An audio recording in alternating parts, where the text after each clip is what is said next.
एक तो गलत करे, उसके बाद ये कहे कि हम तुम्हारे पर हर्ज जनरेट कर दें, ये कहाँ का ये नहीं इंसाफ है। ये बिहार में चल क्या रहा है? लेकिन यहाँ के अधिकारियों को तो सिर्फ पैसा कमाना है। अब ये परिवार के लिए तो आदमी गोली चला देता है, हम तो अपने परिवार के लिए सिर्फ अमन अनशन अनशन कर रहे हैं। रही त्योहार की बात जो है, तो मुझे लगता है कि परिवार से ज़्यादा ज़रूरी नहीं है। नमस्कार, मैं हूं राकेश कुमार। आप देख रहे हैं आरके न्यूज बिहार। हम आपको एक ऐसे शख्स से मिलवाने जा रहे हैं जिनके बारे में जिनका वीडियो पिछले दिनों 2 दिन से लगातार सोशल मीडिया पर वायरल हो रहा है। ये कोई और नहीं, सिंगाचौरी पंचायत के पतनुक्का गांव है सिंगाचौरी पंचायत में, जो कि बोखरा प्रखंड के अंतर्गत आता है।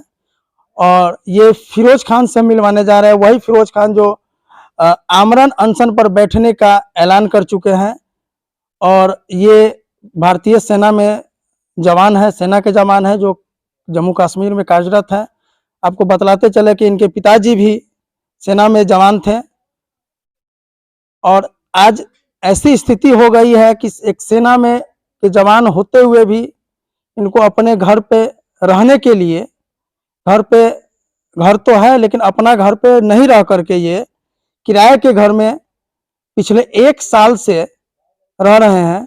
ये इनके अपने घर पे जाने के लिए रास्ता नहीं है। अब क्या, कैसे, रास्ता क्यों नहीं है, ये तो विस्तार से यही बताएंगे। सबसे पहले तो फिरोज खान जी, आपका बहुत बहुत स्वागत। हम अभी नहीं कह सकते हैं क्योंकि आप देश के जवान हैं और आप ही के भरोसे, आप ही जैसे लोगों के भरोसे देश के सभी नागरिक जो है अमन चैन से रह पाते हैं। और सेना के जवान जो है आकर के आमरण अनशन करे, ये कहीं से ठीक नहीं लग रहा है। क्या कहेंगे? सबसे पहले सभी देशवासियों को जय हिंद। देखिए, कोई भी आदमी शौक से इस तरह का कोई कदम नहीं उठाता है। पिछले 1 साल से जो है हमारे साथ, हमारे परिवार के साथ जो घटना घट रही है, जो यहाँ के बिहार के जो भी अधिकारी हैं, चाहे वो बोखरा अंचलाधिकारी हो या इस जिला के जिला अधिकारी हो, जैसा हमारे परिवार के साथ कर रहे हैं, हमको लगता है कि किसी दुश्मन के साथ वैसा ना हो। अंचलाधिकारी मैडम ने क्या किया कि हमारी ज़मीन को, मेरे दादा के नाम पे उस ज़मीन का खतियान है, मेरी खतियानी ज़मीन को जो है एक मृत आदमी के नाम पे दाखिल खारिज कर दिया। जब हम उनसे गए बात करने के लिए, जब मैं छुट्टी आया, पता लगा जो है, तो मैं छुट्टी आया, मैं उनसे गया बात करने के लिए कि मैडम आपने मेरी ज़मीन को क्यों ऐसे कर दिया है, दाखिल खारिज कर दिया? क्या प्रूफ़ था? क्या उसके पास कौन किस पेपर के आधार पे आपने किया है? वो बोले कि ठीक है, अगर कर दिए हैं तो आप जाइए कोर्ट। हमसे ज़्यादा बहस कीजिएगा तो आपके ऊपर हम हर्ज जनरेट कर देंगे। यानी ये एक अधिकारी एक तो गलत करे, उसके बाद ये कहे कि हम तुम्हारे ऊपर हर्ज जनरेट कर दें, ये कहाँ का ये नहीं इंसाफ है। ये बिहार में चल क्या रहा है? ये हमारे समझ से परे है। ऐसा हालाँकि नहीं होना चाहिए। दूसरा, जब हम डीसीएलआर के यहाँ केस फाइल किए उस ज़मीन के लिए, तो अंचलाधिकारी ने जिस आदमी के नाम, मृत आदमी के नाम पे दाखिल खारिज किया था, उसके बच्चे को बोल करके हमारे रास्ते को जो है 5 इंच दीवार दे करके बंद करवा दिया। अब क्योंकि सारी पूरी बारिश का टाइम था, चारों तरफ से पानी भरा हुआ था, मेरे पास कोई रास्ता नहीं था, जिस कारण से मेरे पूरे परिवार को गाँव छोड़ना पड़ गया। अब एक सेना का परिवार अपना घर रहते हुए गाँव छोड़ कर के दूसरी जगह रह रहा है, ये तो यहाँ के अधिकारी को शर्म आनी चाहिए। लेकिन यहाँ के अधिकारियों को तो सिर्फ पैसा कमाना है। अब ये जो है क्या बोलते हैं कि अभी ये न्यूज़ चला था आप लोग के चैनल पे, तो किसी ने जो है अंचलाधिकारी से जो है पूछा कि आपके ऊपर ये आरोप लग रहा है, तो वो सीधा ये बोल रहे हैं कि ये सब आरोप बेबुनियाद है।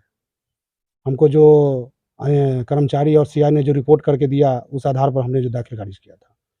अगर कर्मचारी और जो है सीआई रिपोर्ट करके दिया, लेकिन फाइनल साइन तो उनका ही होना था। फाइनल उन्होंने जाँच क्यों नहीं किया कि वो आदमी मर गया या ज़िंदा है? बिना जाने हुए आप किसी के नाम पर दाखिल खारिज कर देते हैं, रास्ता बंद करवा देते हैं, और उसके बाद अब बोल रही हैं जो कि हमारे बस में नहीं है, यानी कि हमारे वरीय रास्ता देना ये वरीय पदाधिकारी के अंदर आता है, तो रास्ता बंद करना उनके अंदर था। किस अधिकार के तहत? कौन से अधिकारी ने ये बात बोला जो है उनको, अंचलाधिकारी के जो सीनियर है या एसडीओ हो या फिर क्या बोलते हैं जो कि डीएसएलआर हो, किसी ने कहा था उनको बंद करने के लिए? और आज वो ये बोल रहे हैं कि हमारे ये रास्ता चालू करवाना हमारे वरीय अधिकारी के अंदर में आता है, बंद करना उनके अंदर था। ये किसी का रास्ता बंद कर देना ये किस कानून के तहत अंचलाधिकारी ने किया है, ये तो खैर जिलाधिकारी जाने। इस दिशा में हमने जिलाधिकारी महोदय को, हमको लगता है कि कम से कम 100 से ज़्यादा मेल आया है सीएम का। सीएम को हमने मेल किया, 100 मेल आया सीएम का, लेकिन उसके बाद भी कोई कार्रवाई नहीं। हम खुद जाकर के जिलाधिकारी महोदय से कम 5-6 मरतबा मिले जो है, लेकिन फिर भी कोई कार्रवाई नहीं हुई। तो हमारे पास तो मजबूरी है, क्योंकि अपने परिवार को आदमी कितना दिन दुखी रख जो है बाहर रखेगा और कितना दिन जो है परेशान होने देगा। परिवार के लिए तो आदमी गोली चला देता है। हम तो अपने परिवार के लिए सिर्फ अनशन कर रहे हैं, जो हमको नहीं लगता है कहीं से गलत है। हमारे साथ जो गलत हुआ है, इसके लिए हम जो है आमरण अनशन 26 जून से जो है करने जा रहे हैं, जिसका परमिशन हमने एसडीओ सर पुपरी सीतामढ़ी और जिलाधिकारी महोदय से भी जो है परमिशन ले लिए हैं। सबकी रिसीविंग मेरे पास है। 26 तारीख के 11 बजे से जो है डुमरा के अम्बेडकर स्थल पे जो है आमरण अनशन करेंगे। धन्यवाद। 26 तारीख को सर आपने कहा कि आमरण अनशन करेंगे 26 तारीख से, और 28-29 तारीख को बकरीद का पर्व भी है, तो पर्व मनाइएगा या फिर जो है आमरण अनशन कीजिएगा? देखिए, अगर आपका परिवार खुश नहीं है तो त्यौहार किस चीज़ का? आदमी अपने परिवार के साथ त्यौहार मनाता है, अपने परिवार के साथ। मेरा परिवार ही खुश नहीं है, मेरे परिवार ही पूरा परेशान है, तो त्यौहार किस काम का? मुझे नहीं लगता है कि इसमें जो है कोई गलत है। अगर अधिकारी यहाँ के चाहे जो, तो ये काम तो 1 दिन का है। अगर 26 को हम शुरू कर रहे हैं तो 27 को ये काम खत्म कर सकते हैं वो। लेकिन ये लोग ऐसा अभी हमको नहीं लगता है जो कि ये लोग करेंगे। रही त्योहार की बात जो है, तो मुझे लगता है कि परिवार से ज़्यादा ज़रूरी नहीं है। तो आपने सुना कि कितना परेशान है एक हमारे देश के सैनिक है, जिनके भरोसे हम लोग अमन चैन से रह पाते हैं। अंचलाधिकारी महोदय से जब ये बात करते हैं तो उनका कहना होता है कि हम हरिजन एक्ट कर देंगे। अब एक बतलाते चले कि सीईओ होने के बाद भी, अंचलाधिकारी होने के बाद भी लोग यदि हरिजन और एससी एसटी और दलित रह ही जाते हैं तो फिर बहुत ही दिक्कत वाली बात है। लोग शिक्षा पा करके आगे बढ़ते हैं, जॉब में आते हैं, देश की सेवा करने का शपथ लेते हैं, और तब जाकर के जो है एक सेना के जवान को कहेंगे कि हम हरिजन एक्ट कर देंगे। सबसे गंभीर बात यह है, ऐसा बिल्कुल भी नहीं होना चाहिए था, क्योंकि वो भी देश सेवा के लिए काम कर रहे हैं, और आप भी जो है अंचलाधिकारी महोदय, आप भी पब्लिक के काम के लिए ही जो है पदस्थापित किए गए हैं बोखरा अंचल कार्यालय में। तो ये जरूरी नहीं है कि सबसे पहले आप सीईओ हैं, आप महिला और हरिजन बाद में है, पहले आप सीईओ हैं। सीईओ का जो काम होता है, अंचलाधिकारी का जो काम होता है, उसको आपको भली भांति ठीक ढंग से करना चाहिए, और जो लोग परेशान होते हैं उनकी परेशानी को आपको ठीक ढंग से सुनना चाहिए। अब आपका कहना है कि ये मेरे बस का नहीं, जैसा कि सर ने कहा कि अंचलाधिकारी महोदय का कहना है कि अब तो रास्ता बंद है और रास्ता चालू करवाना मेरे बस में नहीं है, वो तो बड़े पदाधिकारी देखेंगे।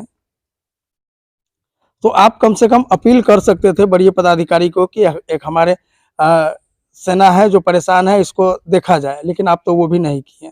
फिलहाल इन्होंने आमरण अनशन का ऐलान कर चुका है, अब आमरण अनशन के लिए तैयार है, आमरण अनशन करेंगे। और बात रही सामने बकरीद का पर्व है, तो इन्होंने कहा कि परिवार से ज़्यादा त्यौहार जरूरत नहीं है, पहले परिवार फिर त्यौहार। धन्यवाद।